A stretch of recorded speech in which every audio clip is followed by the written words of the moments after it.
This is the brief on the rapidly evolving landscape of AI monetization, education, and workflow integration.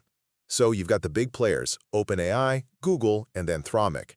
And they're not just updating software. They're rewriting the rules for ads, for exams, and even for where we do our digital work. First up, OpenAI.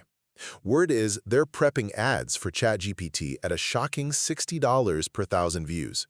That's Super Bowl level pricing, about 3 times what Meta charges. But there's a huge mismatch here, right? Super Bowl ads are shared cultural events. ChatGPT is private and just functional. The big question is, can daily utility really be priced like a massive cultural moment?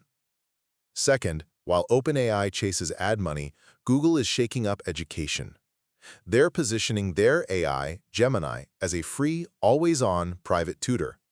This could basically collapse the expensive test prep market by giving students personalized drills for free. So we're seeing this split. Humans provide the care and motivation, and the AI handles the drilling. The worry is that exams might stop measuring your learning and just measure how well an AI trained you. Finally, Anthropic. They're turning their AI, Claude, into a live work surface. With new tech called MCP apps, tools like Slack and Figma can now render their actual interfaces right inside the chat. So where ChatGPT just coordinates work, Claude wants to be the place you actually do the work, clicking and editing in one window. It kind of feels like the birth of an AI Windows moment.